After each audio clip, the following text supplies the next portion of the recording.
We are live. Well, greetings. Greetings, everybody. Assalamu alaikum. A'udhu billahi minash shaitanir rajim. Bismillahir rahmanir rahim. In the name of God, the most gracious, the most merciful. I hope you guys can hear me. I'm just making sure that you guys can hear me. I'm here. It's Friday. Juma Mubarak. As you guys know, I try to do this every Friday. At least I'm trying to be consistent. Consistency. Who did I tell this the other day? I was telling a client what I've learned in my 50 years of life. The key to success in anything that you want or want to do or want to have or want to be, two things: consistency and faith. That's all you need. Consistency and faith will get you exactly where you want to go. I promise you. So I was talking to somebody about this the other day. And as you guys know, I just believe women are amazing. We're amazing.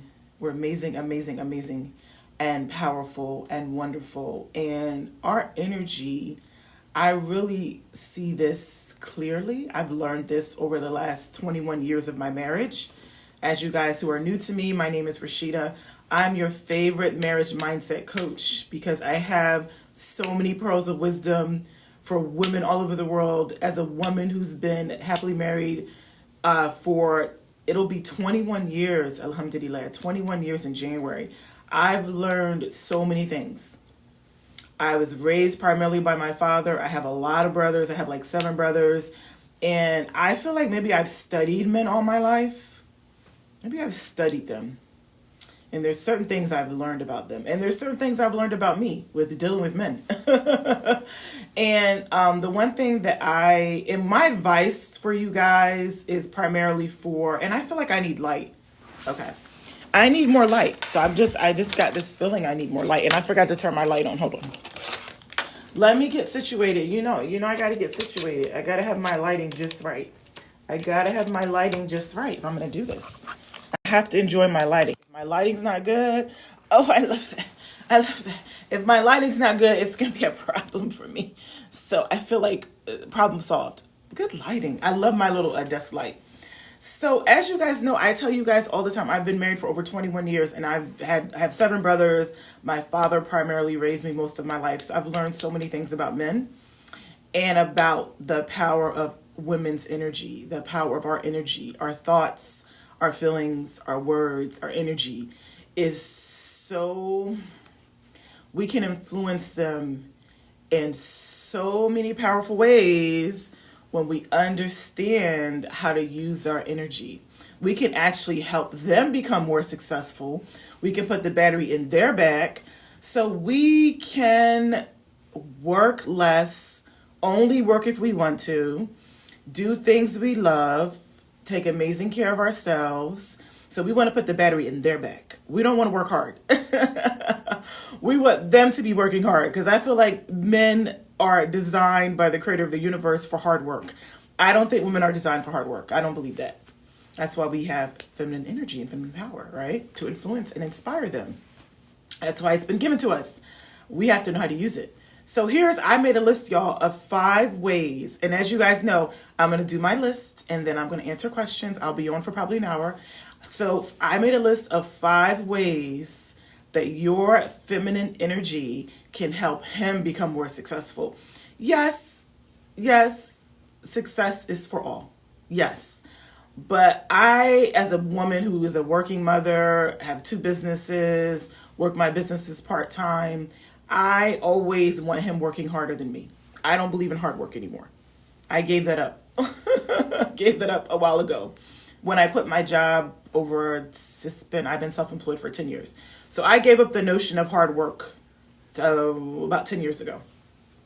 So the first thing, and I don't believe in hard work. I believe men are supposed to be working hard, not women. Right? As mothers and raising children, we're not supposed to be working hard. That's my own personal belief.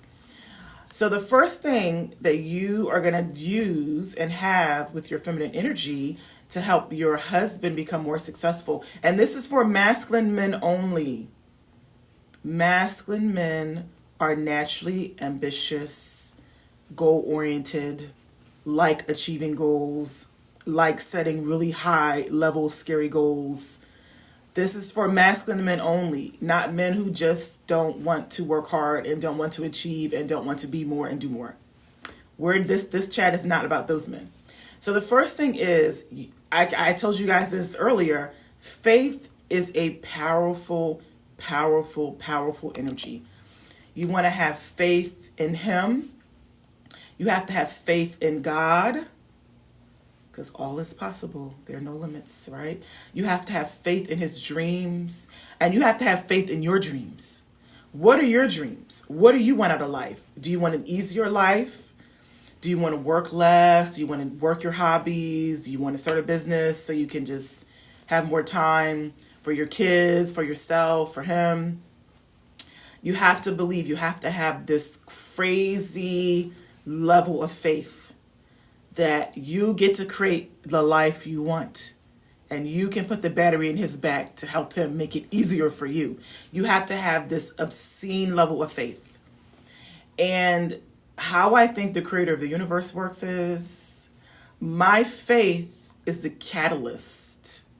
So if I take a step because I have faith that I deserve something, something's coming, I believe it's mine already, and I take a step towards the thing, what the creator of the universe does is he puts down the next step.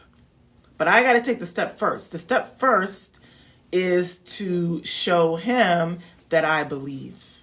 I believe this is what I've been praying for. This is what I want. I believe it. So then I take the step, and then he keeps laying down the next step, the next step, the next step, the next step. So you have to have faith in your husband's dreams.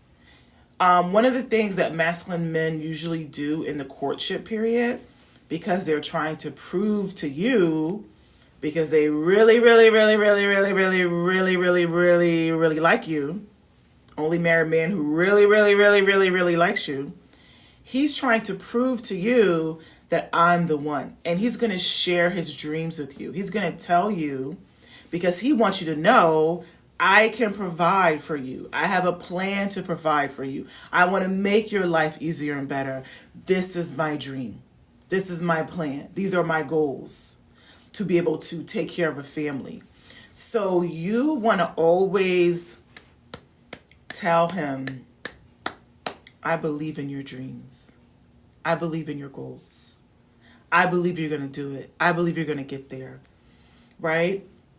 Your faith in him, I don't know if I've told you guys this before, but I feel like the two most important voices in a man's head are his mother's voice and your voice. So hopefully he didn't have a very critical mother that made him feel like he couldn't accomplish much, hopefully. Even if he did have that type of mother, you can counteract that voice. You can counteract that voice. And so faith is important. We'll talk about counteracting the voices of doubt in him and the voices of fear.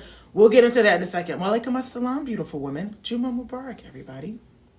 Number two way that you can help your feminine energy, can help him become more successful. Marry an ambitious man. You cannot, and I've told so many women this, you cannot put ambition in a man. You have a lot of powers, but you don't have the power to do that. You cannot put ambition in him. When you first meet him, you can tell if he's ambitious. You'll see his behaviors. He's actively working towards his goals every day.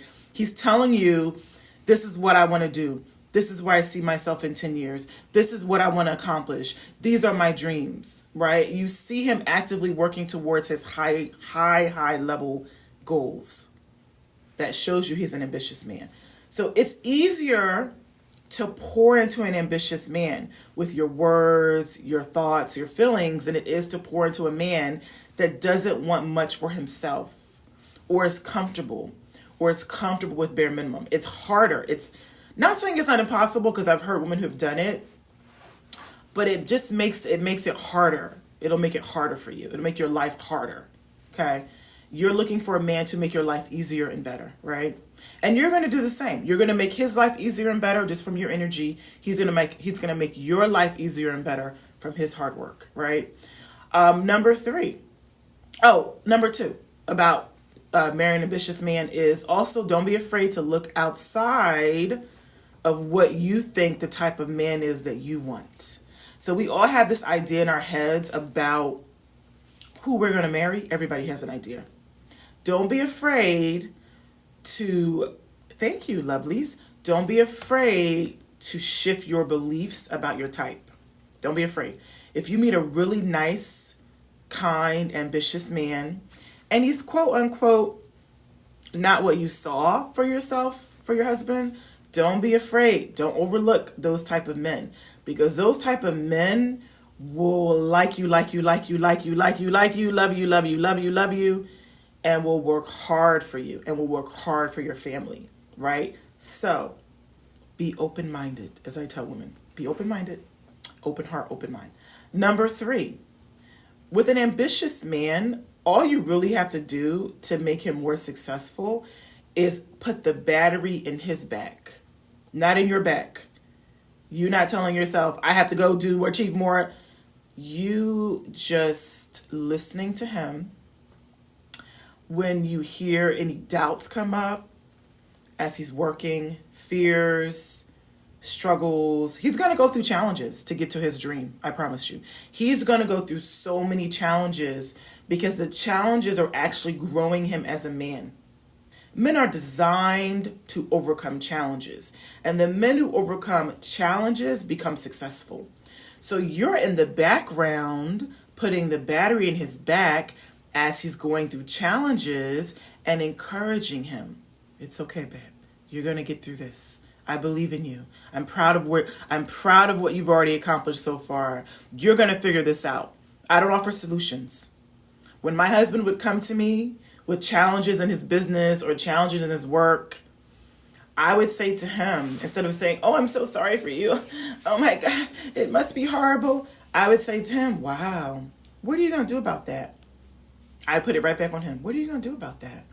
I'm sure you faced something like that before, right? What did you do when that happened before? What are you thinking? So I'm putting it back on him for him to come up with the solution. And he may just need time alone. He may need to confer with other men in his industry to figure it out. He's going to figure it out. She's like, where did I get my hijab? Where did I get my hijab? Probably from the Hoyos. You know, I love the Hoyos in the Somali market. I get a lot of my hijabs from the Somali market, the African market. I don't know if you guys are probably not in the Seattle area. It's in Des Moines. So that's where I get a lot of my stuff from. Very nice hijabs. So I would always encourage my husband, whenever he hit a roadblock, whenever he was doubting, and listen for the doubts, whenever he was doubting himself, whenever I could hear his fear around taking his next step, going to his next level, I would be right there to be like, no, babe, you're going to win. You're going to do it. Yeah, you're going to figure this out. You're so intelligent. I know you got this. I know you got this. And even telling him when I saw people around him that I thought wouldn't help him grow, mentioning it. Just be careful. Watch out for that one. Watch out for that employee. I don't think he's going to help you grow. That employee is not very ambitious. He's not going to help you sell more. So I was always sort of in the background. I'm going to answer your questions in a second once I get through all my ways. 5 ways. So I was always in the background, encouraging him, helping him overcome his own doubts, giving him, good advice. But I was his support system. I was there to cheer him on. You're going to make it. You're going to win. I believe in you. Allah subhanahu wa ta'ala has your back. He's always provided for you. He's always helped you get to where you want to go. He's always with you. Was always encouraging him, right? Number 4, the thing that I did too, I used to work a lot.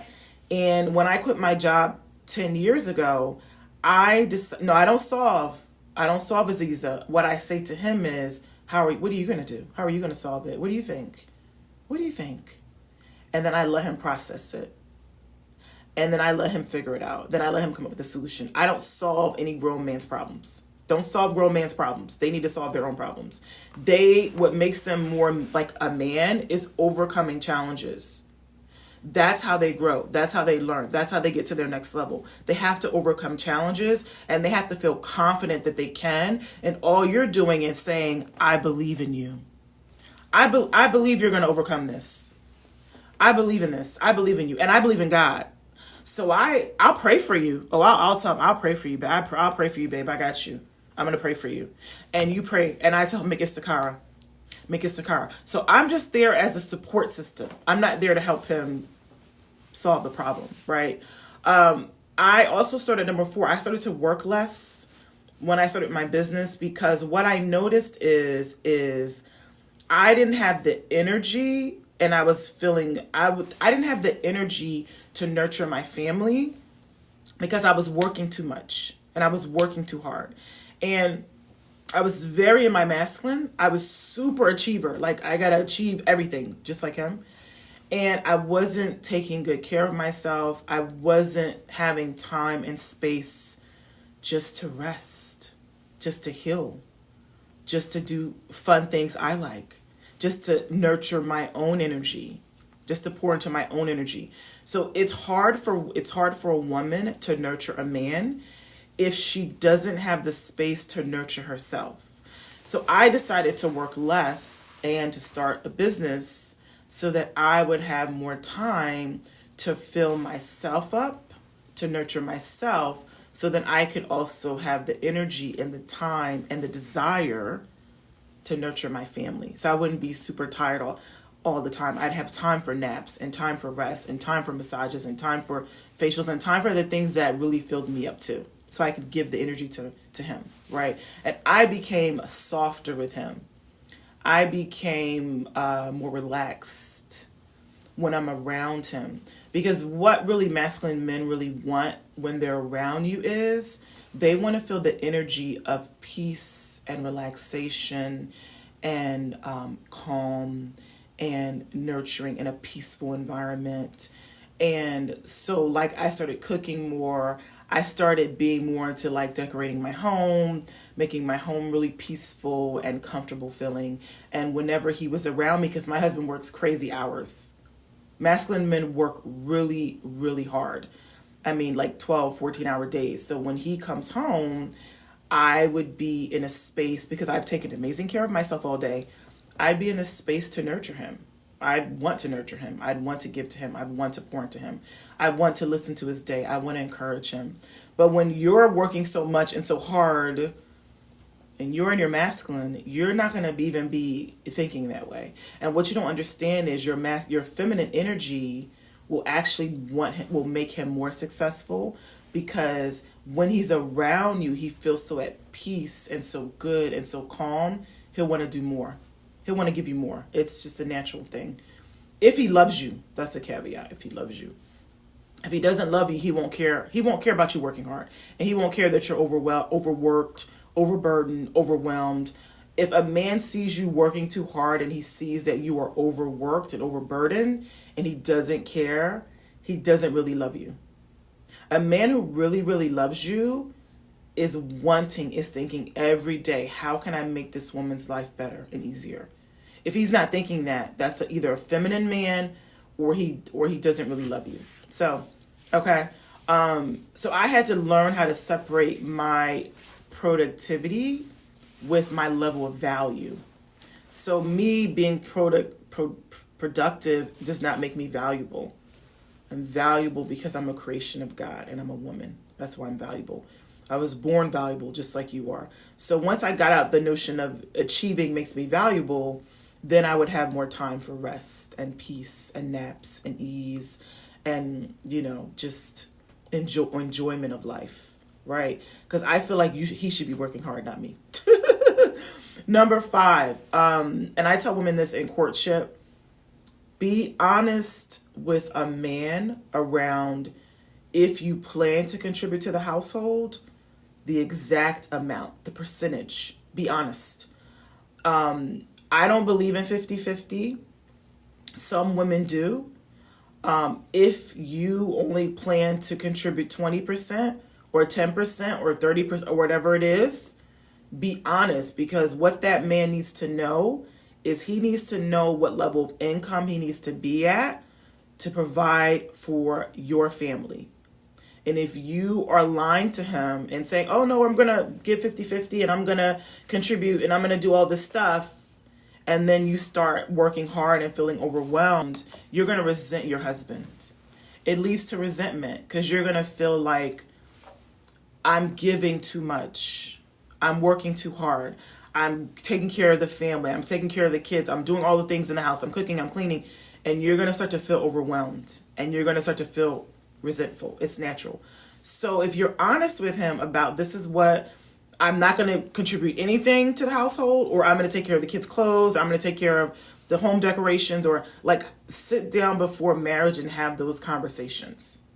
Have those conversations. You guys should create a household budget because you need to know what are the bills for the household. Is he paying all the bills? Are you paying maybe the smaller bills? Like, what is the dynamic? Y'all need to be having honest conversations because I find money issues and not talking about money creates so much drama, unnecessary drama in relationships. So I was very honest with my husband about my expectations, about how I wanted to be provided for, what I planned to contribute, what I was going to take care of.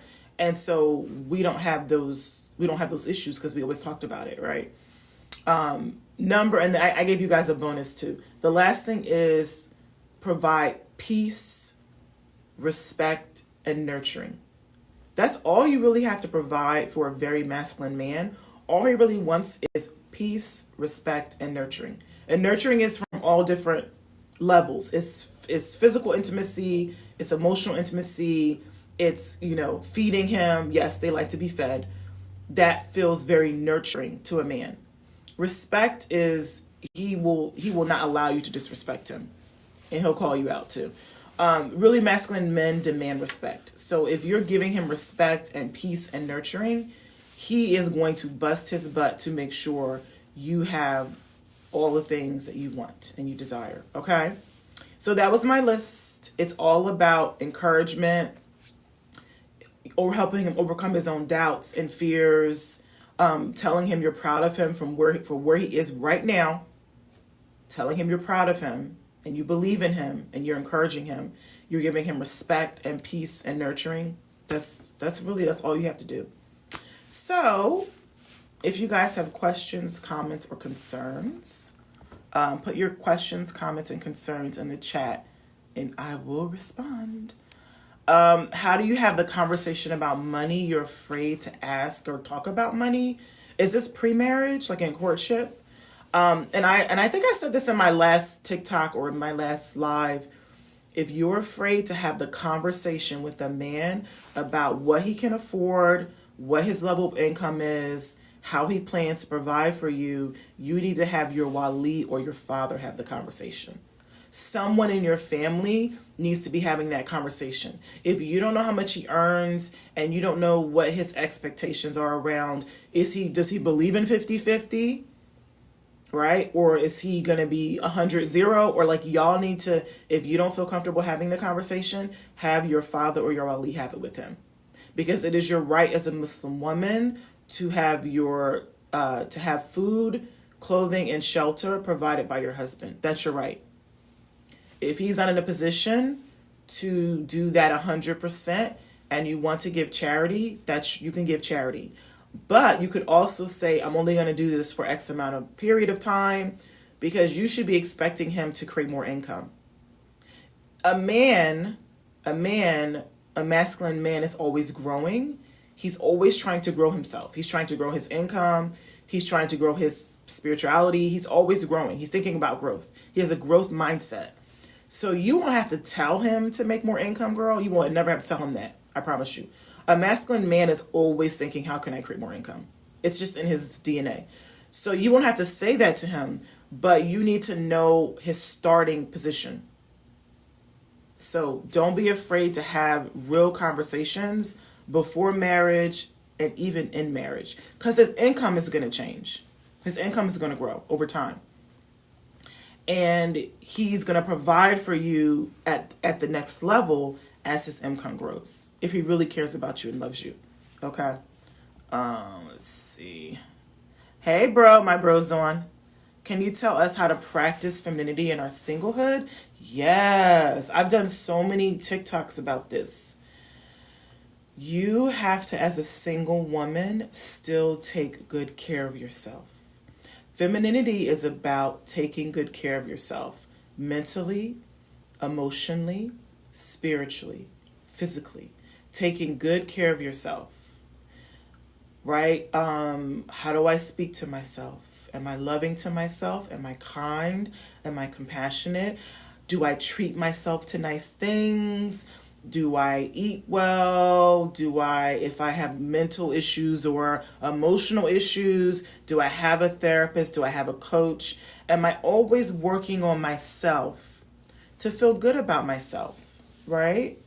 If I'm not feeling good about myself, how can I give feminine energy to a man to help him become more successful?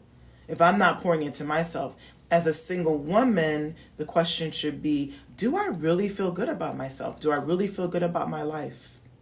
And if I don't, what can I change? What can I change, right? Good question. Your husband is dismissive avoidant. So what I tell women in marriage is you cannot change a man unless he wants to change. So have you had conversation with your husband about your needs in the marriage? Is he budging? Is he concerned? Does he care that you're not happy? Have you suggested to him couples therapy? Because dismissive avoidant was created in childhood somewhere. He learned that in childhood. And usually they say avoidance were kids who didn't have their emotional needs met in some way. So they just learned to avoid emotional connection and intimacy. It's something about parent-child bond. So if he's not willing to get help to overcome that, there's nothing you can do if you want to stay with this man. And that's your choice. But a man who's not working on himself, you can't force him. You can't. I'm sorry. When do you know you're ready for a potential husband? That's a good question. How do you feel about yourself? How do you feel about yourself? Do you love yourself? And I always tell you guys, I feel like I'm on romper room whenever I do this. I always tell you guys, hand over heart, eyes closed. Do I love myself? Do I value myself? Am I treating myself well? Am I good to myself? Because if I'm good to myself, I can be good to a man. If I'm not good to myself, if I'm not treating myself well, if I'm not creating the life I want, how can I give that to a husband? If I'm miserable, if I don't feel good about myself, what's the energy that you think I'll give to a man? Feminine energy is about feeling good inside. I have to feel good, right? It's out of your comfort zone. Guess how you achieve what you want in life. People who stay in a comfort zone don't grow. How you get the things you want out of life is by stepping out of a comfort zone, is by saying something you normally wouldn't say, is by doing something you normally wouldn't do. That's how change happens. Nothing changes if you're not changing. If your thoughts aren't changing, your feelings aren't changing, your behaviors aren't changing, everything stays the same. So how I always changed my life was I always changed me. I always changed me, right? I didn't focus on changing others. I didn't focus on changing my husband. I was like, how can I change me for the results I want? If I'm not creating the results I want, I got to change me, right? Let's see, value yourself, but you feel anxiously attached. That means you don't value yourself. I'm going to keep it real. Y'all know I keep it real. Anxiously attached is about your own insecurities. It's about your own insecurities. I've never been anxiously attached to my husband because I value myself. I love and honor myself. I respect myself. So whatever he does doesn't matter. Doesn't matter. I'm not worried about what he's doing all day. I'm not worried. I'm actually focused on me a lot. I'm actually focused on me a lot. I'm focused on my well-being. I'm focused on, I call it Delulu. I live in Delulu land. So I'm focused on me a lot. Anxiously attached means you're too focused on him. You're too focused on what he's doing, where he's going, who he's talking to, who he's looking at. that means you really don't 100% value yourself. And there's levels. I always say, oh, there's levels of self-love. What level are you on? Are you on 10? Are you on 2? Are you on 4? Where are you? And we can always increase the level. When you truly know your worth as a woman, yes. When you truly value yourself as a woman, you will really inside of yourself believe that you are the most valuable thing in that man's life. And you'll know how to use your words and your influence to inspire him. You'll know what to say. You'll know even when not to say something. You'll know when to keep your mouth closed and just listen. Really? Okay. You'll know how to pull your energy away when you need things to be different. You won't have to fight with him. You'll know how to use your energy when you start to really love, honor, and value yourself. And he'll notice the difference in you. Because he'll be like, Allah is really focused on herself now. She's like not harassing me all day. She's not calling me all day. She's not asking me where I'm going, what I'm doing, who I'm talking to, who's in my phone, who I'm liking on Instagram. What's going on with Allah? What's going on? And then he'll be more focused on you. Because he'll be like, I got to figure out what's going on with Allah. She's shifting. She's changing. Something's different. Right? They like a little mystery. I think I told you guys this in one of my old lives. I don't bother my husband all day. I wait until he calls me. I wait until he reaches out to me. I don't bug him. I don't bother him. I feel like they should be working hard. I don't want to interrupt the hustle or the grind. So then I focus on me. And then what happens is then they start missing you. Then they're thinking about you because they're like, I haven't heard from her all day. What's going on? And he calls me at least 3-4 times a day because I'm not focused on him. Right? When I'm in his presence, then I put my focus on him. When I'm in his absence, I focus on me. Does that make sense, y'all? I hope that makes sense. Let's see. Okay, let me see. I was talking. I missed some questions. How do you value yourself? You tell yourself every day, I love and accept myself. I value myself. You start taking good care of yourself. You start asking yourself, what do I want out of my life that's going to make me happy and feel good today? And then you go do those things. You pour into yourself. You focus on what makes you feel happy, what makes you feel good, not what a man is doing. Like I said, when he's in my presence, then I'm pouring into him. When he's in my absence, I'm pouring into me. Right?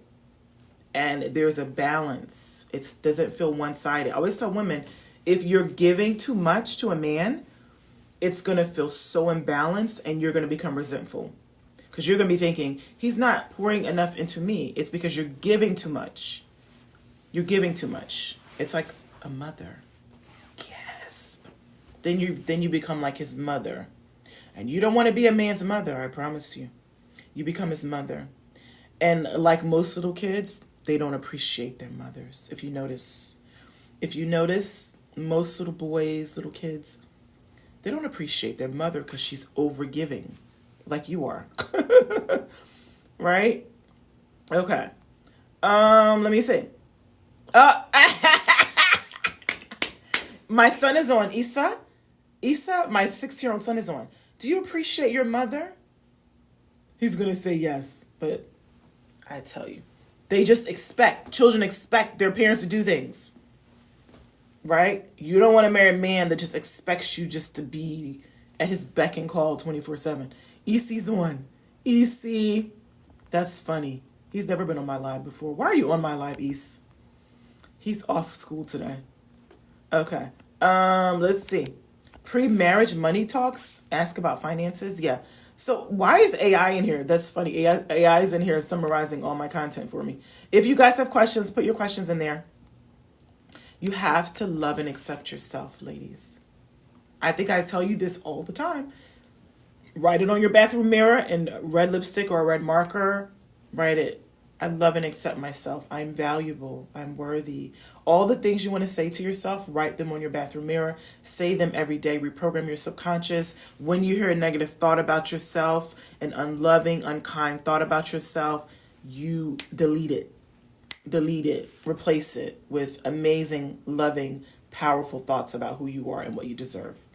Then you start taking good care of yourself. Then you start doing nice things for yourself. You start dating yourself.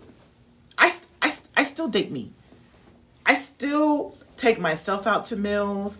I still sometimes go to the movies by myself. I still date me. I still court me. That's a good TikTok. Do you court you? If you don't court you, why would you expect a man to court you? You have to treat yourself in the way you expect a man to treat you. That's how you're teaching yourself. This is what I deserve. This is the level of treatment I deserve, right? So it becomes so subconscious, right? Okay. Let's see. Let's see. Do you guys have more questions? Put your questions in here. Even when you're not where you fully want to be, yes. Yes, Laura, yes. So I keep telling you guys, I live in Delulu. I live on planet Delulu. That's where I live. It's a fun place. It's fab. I love it. So even before I was living the life I wanted, I was still dreaming about the life I wanted. I was still doing little things. Maybe I couldn't afford at one point in my life to go to Dubai or other places I've been. I've been all over the planet. Maybe before I couldn't afford to treat myself to go to Bali or the places I've been, but I would do little small things for myself. Maybe I would take myself to my local ocean, my local beach. I was still pouring into myself. Even when I couldn't afford things on a grander scale, I was still pouring into myself. I was still doing little nice things for myself. You don't have to have a whole bunch of money to still do nice things for yourself. I promise you. I was still doing things like buying yourself flowers. Buying yourself flowers every couple of weeks. Right? It's the smallest of things. It could be, I'm going to go to Target, and go walk around and buy something so small for myself. Or I'm going to go to, I don't know, it can even be, I'm going to go to Walmart and go find something really cute for myself. It's just taking care of yourself, right? The one thing I noticed with my daughter, she's only 13, girl. She's always on her phone buying stuff off DH This girl does not have a job.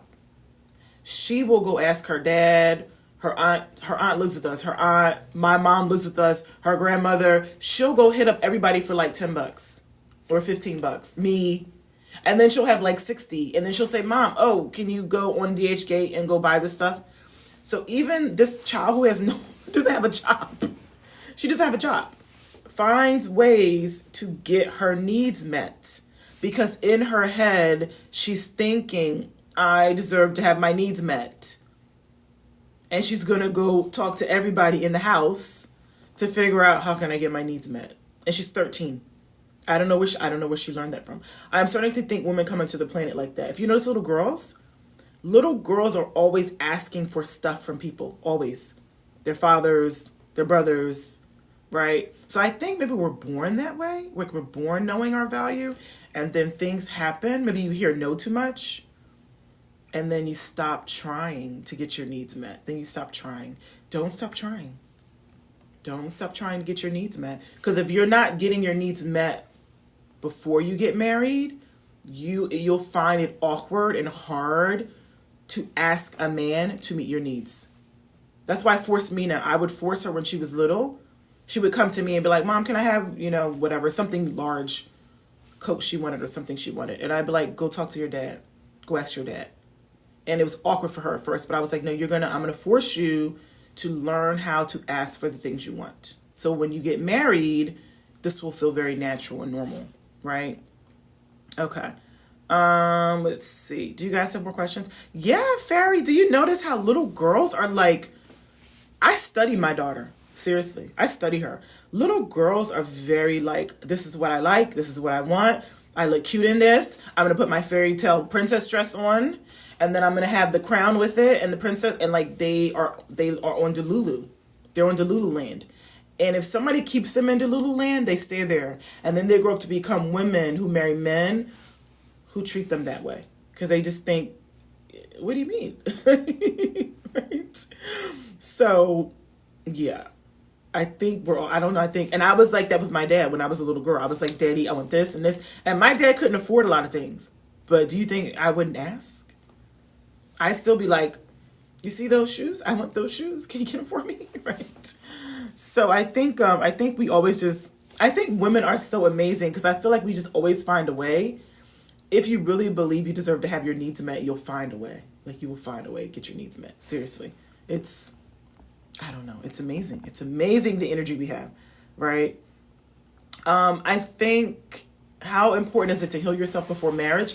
I think I think healing is like a journey. And I feel like even when I got married and even now, I tell you guys, I still have professionals I work with. I think it's something that may be, I won't say forever, but I don't think you have to be completely healed to get married. But I think you have to be at a good place with yourself.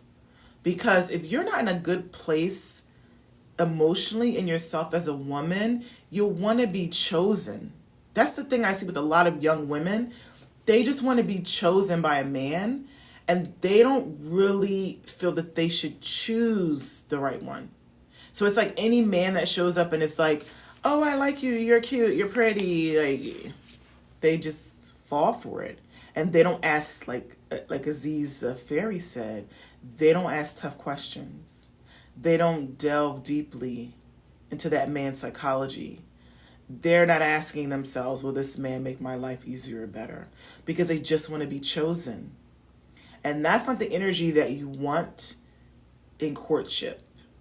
You don't want to just be with a man because you want to be chosen. I just want to be chosen. I want someone to marry me. I'd rather not be married than be married to a man that I felt like didn't really love me and honor me and want the best for me, right? Want me to have the greatest life. Like, I'd rather be alone. That's why I always was like, get your own education, have your own money, so that you're not in this desperate sort of desire to just be chosen. That's not a good place to be. So if you're there, then that's not where you want to be to get married. Right? You want to marry from a place of power where I don't need you, but I want you. I don't need you to marry me because I'll be fine without you, but I want to marry you because you're going to add value to my life. You're going to make my life easier and better. You're going to help me get closer to God. You're going to be, you're going to be kind to me. You're going to elevate my life. Like, that's why I want to marry you, not just because you want me. If that helps. I hope that helps. Yeah, healthy self-esteem, I promise you, will color all your choices in life. Not just with men. It'll color your choices with the type of career you choose, with the friendships you choose. I mean, you will, as I've grown my self-esteem, and I tell you guys the honest truth, like in my early 20s and my teens, I had horrible self-esteem. But what I noticed is as I was growing my self-esteem, my life was changing. My life was shifting. So I see the power of having really good self-esteem. Yes, you definitely want to make it Stakara. But the other thing I think too is I think your partner will match you. So if you're very insecure and you don't have good self-esteem and you don't want good things in life, what type of man do you think is going to show up on your doorstep? Right? So inner work is like, it's everything. I promise you guys, everything. How do you know if God is asking you to keep praying and wait on him? I think if the type of man you want to marry hasn't shown up yet, then I think that's a sign that you have to be patient. You have to be patient. I mean, yes, you're going to pray for all the things you want, but patience is the key. And the other part of it that I think I don't talk about a lot is letting go. So whenever I want something, I don't hold on super tight to it because I have the faith that's already mine. So because I have the faith that's already mine, all I have to do is have faith, patience, and submission. which is I've let it go. I'm going to let it go and it's going to come to me. I'm not going to hold on super tight. I'm like, where is it? Where is it? Where is it? I need to have it today. I need to have it right now. I'm still going to live a good life, enjoy my life without the thing I'm praying for. So, detachment, some people call it detachment. In Islam, we call it submission. It's the same thing as detachment. I have to detach from it. So whether I get it or not, I'm still good. I'm still content. I'm still happy. I feel like those are the three energies that are required for me to receive it. Because if I'm like, where is it? Where is it? Where is it? Where is it? I feel like I'm actually blocking it. Submission is whatever God decides, I accept. Because I trust God. He knows. Maybe I'm not ready to receive the husband I'm praying for. I'm asking for all those things, but maybe I'm not a reflection of those things. Right? Maybe there's more I need to do. Or maybe I'm not, it's just not the right time. It's not the right time for me, right? And I'm okay with that.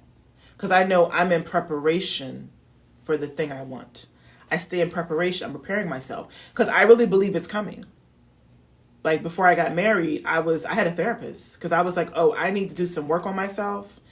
And I want this amazing husband. So let me start preparing for this amazing husband to show up. And then one day he showed up. But I wasn't just like sitting around like, oh, where is he pining away? Okay, I'm going to go get in preparation for the thing I want. Okay? Because I knew my self-esteem needed some work. So I was like, I need to go talk to someone and go work on myself, right? Let's see. What to do if the guy you're talking to is easygoing and doesn't give you depth in his answers?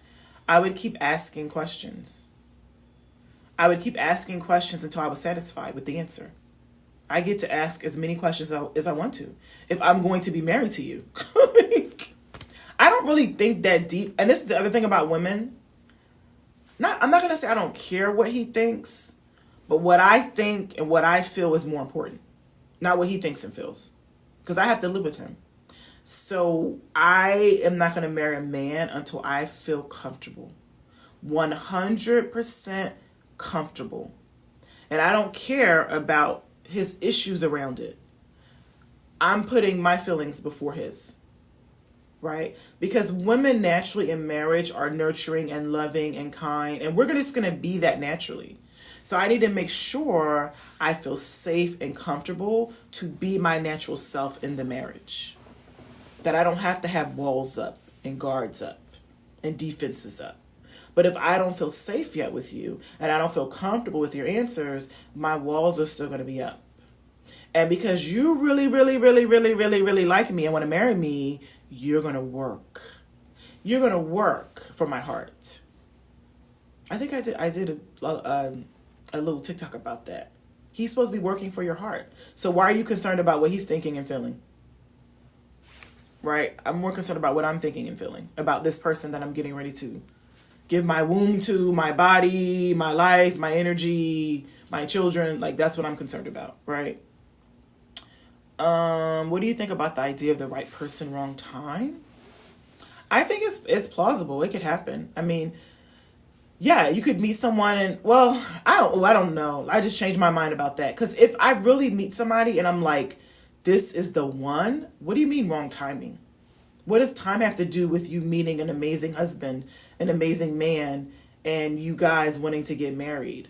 What does time have to do? Time is I don't know if y'all in different places. Like when you say timing, like what does that mean?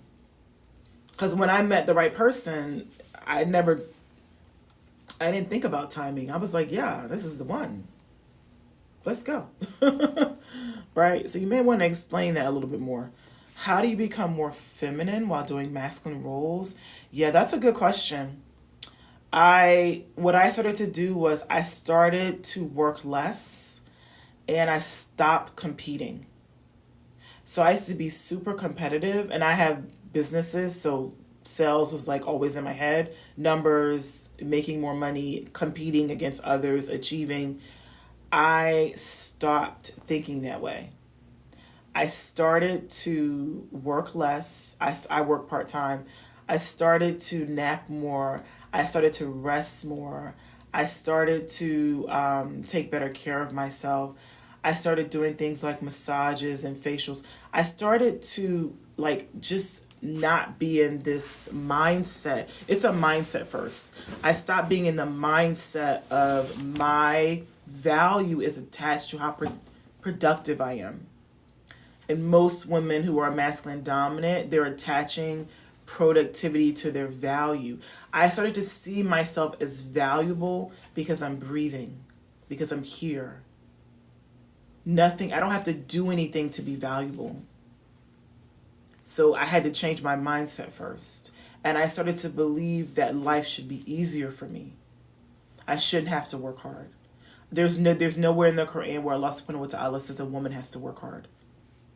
I started reading Quran more. I started slowing down in prayer. I started spending more time in sujood with my creator. I started, you know what's crazy? I started driving slower. I'm like y'all should see me. I'm like in the old people's lane. And if people are driving too fast behind me, even in the middle lane, girl, I go get in the slow lane. I want my life moving slower. I want my life moving calmer and easier. I started wanting ease. I started praying for ease. Ya Allah, make my life easier. I prayed when I had a full-time job. Ya Allah, this whole full-time work, it's making my life feel harder. Show me how to make my life easier. And he started showing me how to make my life easier. So I started praying for ease. I started believing I deserved ease. Walaikum assalam, beautiful women. I started believing I deserve an easier life. So I changed my mindset first. Then everything else shifted. Like I always tell you guys. So you thinking you can't get the opportunity is something very personal. So I started to have this great faith in God, and my faith started to inspire me to ask for exactly what I wanted and believe I deserved it. My faith. When I was this overworked, burnt out mom, working too much, working too hard, I started praying to the creator of the universe. I want a different experience. This is too much. Show me how. Show me all the details. Show me all the ways. And what he does is he'll give you a step. So then he put somebody in front of me that had a website. She had built her own website. And she wrote a book, and she was selling her books on a Squarespace website she built. He dropped her right in my path. And then I was like, how did you start your online business? And then she told me. And then it opened up the idea of maybe I could do it too. And if I have an online business, what would I do? What would I teach? What would I sell? Then I would pray about it. So whenever God gives me a step to show me you can do it too, then I make a prayer. Show me the next step. Okay, I got this first step. I see it's possible for me. Now what? I'm scared. Now what? And then he would keep giving me the next step until I got to the point where I became a hypnotherapist. I became a life coach. I became a business coach. I was working with people all over the world, right? And then I was online too much. And then I always pray for my next step. Okay, now I'm feeling overwhelmed. I'm feeling a little exhausted. What do I do next? And then he brought my business that I have now that I bought. He helped me buy a business, but brought the next thing to me. So faith in him is faith and consistency. Like I always tell you guys, faith and consistency are the keys to success. So don't ever believe you can't create something different. That's shaitan. That's shaitan telling you, no, you're stuck where you are.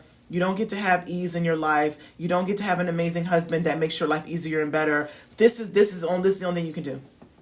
And then you're like, okay, I guess. But I believe that God is limitless. There are no limits. And I believe he wants me to have good. He wants me to have what I'm praying for. I really believe that.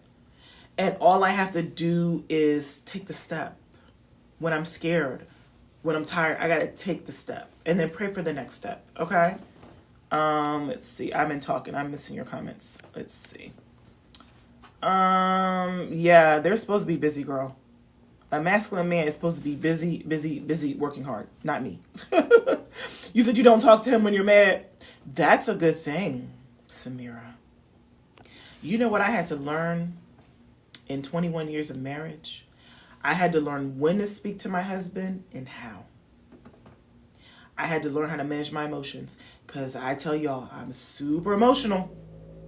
I'm super emotional. So I had to learn when is the appropriate time to have this conversation, and how do I do it in a respectful way so he actually hears me, understands me, and I get my needs met. So not going in anger, because when you go in anger, he doesn't hear you. He's literally, the button is off. He's turned you off.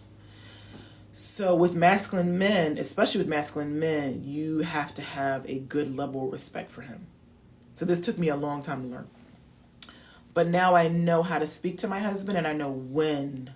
I know when and where, and I know the appropriate timing, and I know how to wait until he came home and decompressed and processed his day, and then I can ask for the things that I need. So these are all the things you learn in marriage if you guys have been married for a long time, right?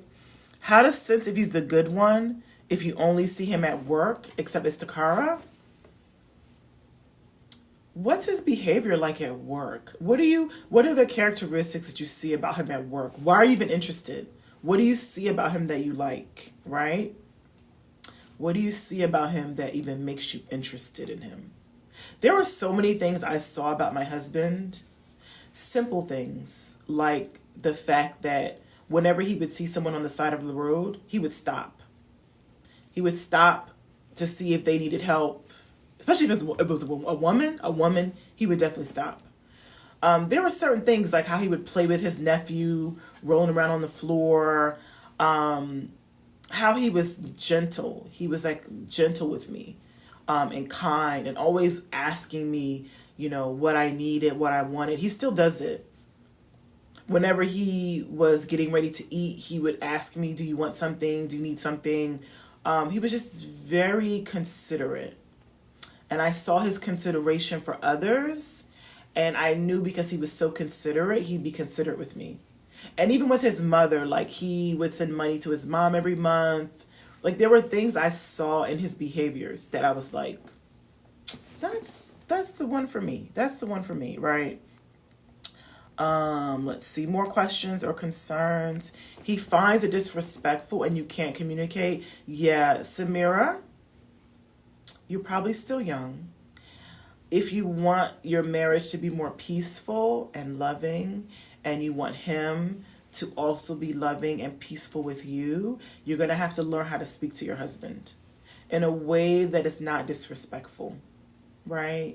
I know. I was very hot-headed when I was younger. I got married at 29, so like my early 30s, I was very hot-headed. And I didn't always give him the respect he deserved, and so I had to learn.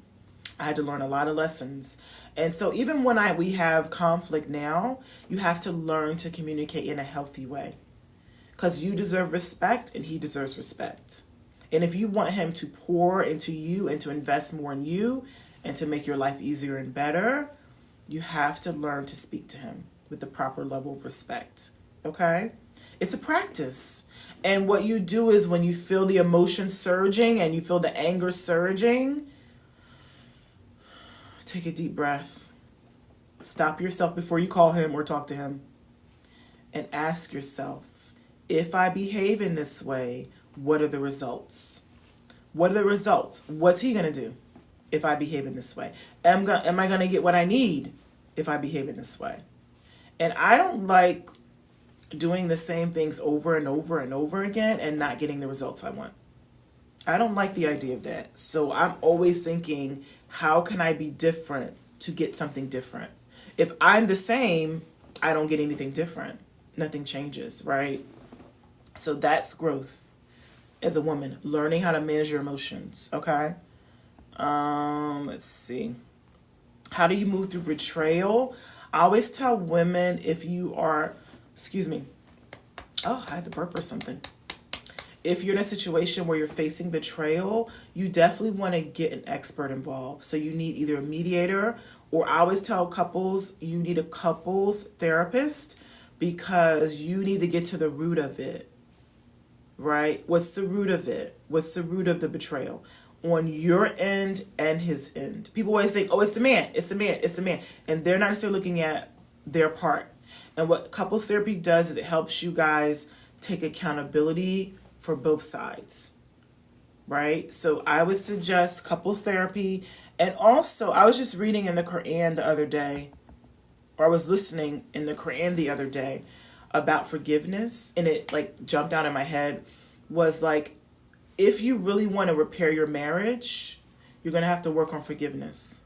If you don't want to repair your marriage, that's fine. You don't have to stay with a man you don't want to. That's fine. But if you see the good in this man and he legitimately is sorry and asking for forgiveness and wanting to work on the marriage and wanting to change and wanting to improve and willing to get couples therapy with you, you're going to have to work on forgiveness, right? And also, it's going to bring up your insecurities. So you're going to have to work on your own insecurities, okay? It's work, and you can do it. If you guys want to save the marriage, okay? You can do it. And prayer. Prayer is important too. Ask Allah subhanahu wa ta'ala to heal your heart. Every day, heal my heart, okay? Let's see. Good questions, ladies. Any other questions? Let's see. Any other questions? Let me go back up. Maybe I missed some stuff. But yeah, my original topic was about feminine energy. And for you, Samira, like, feminine energy is inspirational. It's not combative. So with a man, I'm not a man. Why would I want to argue and be combative with a man? Like, how am I going to get what I want in that way? I don't want to go to war with my husband. I always think about it like, when we have conflict, there's a way to solve it, but I don't want to be at battle with you, girl. I'm not going to be on the battlefields swinging swords and guns. I'm going to do it in a different way. I'm going to use my power in a different way with him, right? Feminine energy talk. Are you guys into this feminine energy? Everybody's kind of talking about it right now. And I think what they're talking about, which I don't necessarily agree with, is like just focusing on the outside, being feminine presenting. That's one thing. That's one thing. Feminine presenting is I take care of myself physically. I feel good in my clothing. I feel good in my, hijab. I feel good physically. But that's not feminine energy. Feminine energy is your thoughts and your feelings. What do I do with my thoughts and feelings with men? What do I do with my thoughts and feelings with my husband to help him become more successful, to make my life easier? How do I put the battery in his back and take it out of my back? That's how I look at it. How do I encourage him? How do I make him more confident? How do I help him release his own fears of his next level? Right? How do I inspire him? How do I make him feel good about himself? Right? So I know I have power just in my thoughts, my feelings, and my words to him. So much power. And before, I'm intentional with my power. So that's why I'm not going to sit and argue with him. Because how is that going to get anything accomplished? And I'm going to listen. I'm going to listen to what he says. I'm going to do my best to understand what he's saying. I'm going to sit with it for a second before I respond with emotion. And I'm going to ask myself, what do I say or do or think or feel in this moment to improve this, to heal this, to grow this? What do I do? What do I think? What do I say? What do I do? Right? Yeah, I definitely don't put my value in productivity anymore. I definitely don't. I am valuable because I'm here, because I'm a creation of God. That's why I'm valuable. Women are born valuable. I'm valuable. I am a mother. I have children, right? And I used to not focus on my children as much, and now I'm super focused on them. Super focused. I don't know if Issa's still here. My son was on it a little bit earlier, but I'm super focused on their development now. And they're teenagers, so I'm in their heads. I'm asking questions. When I see them after school, I'm asking questions, right? But when I was so driven and so achievement and so getting to the next level, I wasn't always focused on their development and their growth. And I was blessed that I always have had a village of women around me, whether my mother, my stepmother, my sister-in-law, somebody was always in my house to help me with my children. And maybe they got that energy they needed from those women. But now that I'm more focused on them, I notice a difference in my children. So my priorities shifted. I mean, I still work. I still have a business. I have two businesses now. But my priorities are a lot different now than they were before. And I value rest. I value rest and I value ease. Okay. What is my advice to someone? Let's see. Oh, you feel like you want to feel heard? How would you navigate this? I would be honest with my husband if I don't feel that he's understanding me or hearing me, but I wouldn't do it in an accusatory way. I wouldn't say, it's you, it's your fault. I would say, maybe I'm not explaining myself well enough to you.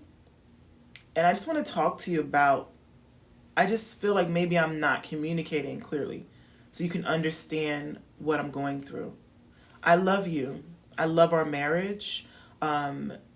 Help me figure out a way to communicate to you better so we can be in a better place. Whenever you talk to your husband, don't do it in an accusatory. It's you. It's you. You're the problem. Put it on yourself. Maybe I'm not. Maybe I'm not saying this to you in a way that you can understand, right? I'm feeling this way, right? But not blaming. Blaming puts them on the defense automatically, and then they just tune you out, right? So it's really being intentional in even conversations. Like, love is so intentional, y'all. Like, love is really a practice. Like, and that's why they say marriage is work. It's a practice. It's a practice of, if I say this, then how will the person respond? Or how do I say this in a way where they don't feel attacked, but I still am heard and I'm still getting my needs met, right? Even praying about things, even making a prayer before you even talk to him when you know you're getting ready to have conflict. Let me pray about it first. Or let me seek refuge. You know, because Shaitan wants to get into the conflict and just make you guys separate and distance. So he's all, as you guys know, that's his favorite thing, is to break up marriages. So he's going to be all in the conflict. So maybe even seek refuge before you go have a disagreement or a conflict, or you're approaching him about something that you don't feel good about. Maybe seek refuge first. Maybe make a prayer first. Maybe make salat first, and then go have the conversation. But do it in a way where I want our marriage to improve. I want us to grow together. I want us to be more in love, right? Can we talk? Can we have a really honest conversation about something?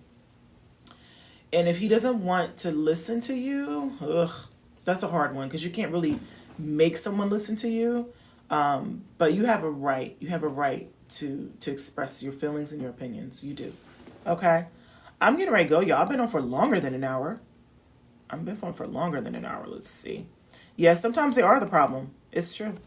But I always think, how I think about it is, why did I pick this person?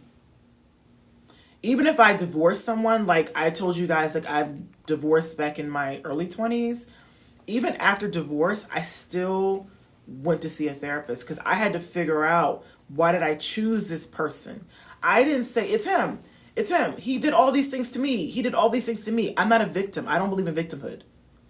I believe I make choices in this life, and I got to figure out why. If I don't figure out why I chose that man, I'm going to choose a man just like him again. So I always think about my own choices and my part I played in this marriage. What's my role? What am I doing to him? What am I doing to him? Right? Not just what's he doing to me. Because it takes two, I promise you. It takes two people to make a marriage grow, to nurture a marriage, to make it healthy. It takes two. So it's not just him. Girl, you're the problem too. Right? Why did you choose that man? What about you? What about your level of self-esteem? What about your insecurities? What about you just wanting to be chosen? Why'd you choose him? Right? Unless you were forced to marry him, you made a choice. Let's see. What do you have for advice for a new mom navigating marriage? That's hard because you're going to put so much focus on that baby. And this is the thing about marriage. You're going to have periods in your marriage where you feel very connected, and you're going to have periods where you feel super disconnected. And your job in a marriage is to have conversation and be honest when you're feeling disconnected. Babe, I know the baby is making us feel disconnected because I'm tired, I'm breastfeeding the baby. What can we do? What can we do just to have time together? If it's once a week, if it's every evening after the baby's put down. Marriage, that's the work of marriage. Is we're disconnected right now. I feel it. Okay, we gotta get back to this. How do we get back to this? Even with the baby. And yes, when our kids were little, it was hard because you're both sleep deprived. You're not always feeling very sexual. I mean, I get it. Like it's hard. Like you're feeling like scatterbrained, like everything's about the babies.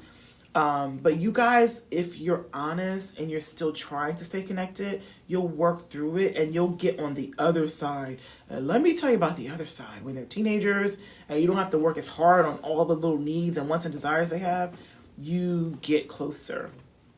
And I hear from empty nesters, they tell me you get even closer when your kids are out of the house. So your time is coming. Just try to get through this time and try to still find time for connection. And try not to reject each other. Try to still find time for connection, even in small ways. Like we're going to go watch a movie together. We're going to go watch Netflix together when the baby's asleep. We're going to go, talk about our day when the baby's down or the baby's napping. Like find time for connection. Okay. Connection is so important in marriage, keeping the connection. How to know trials a couple is one to overcome versus to end. I always tell women if there's abuse, verbal, emotional, physical abuse, that's a no deal. Like we don't everything else, if you guys are just having challenges or there's conflict and you're not communicating in a healthy way, you can work through those issues with a professional. Couples therapy is so important. And I tell you guys, we did couples therapy in our marriage. And because a lot of times you guys are coming from two different backgrounds, childhood programming, issues from childhood that you guys brought into the marriage, baggage, your past, like you're bringing all of these things into the marriage. And then what happens is the other person is triggering each other. It's crazy how marriage works. Like they're triggering your wounds and you're triggering their wounds. And sometimes you can't see it. And sometimes you need an outside person to be like, oh, this is why you guys are disconnected. This is why you're disconnected. So I encourage all couples therapy. It's powerful. It really helps a lot. It does. And then you learn how to love each other. Because a lot of times too, like, especially if you haven't seen healthy, loving parents, because like both of our parents were divorced, so we never saw healthy love. Like we had to learn what it meant. And every day I'm still learning what it means, right? So it's a practice, and if you didn't see it modeled growing up, you definitely need to get some outside help. Okay. Let's see. Good questions, ladies. Let's see.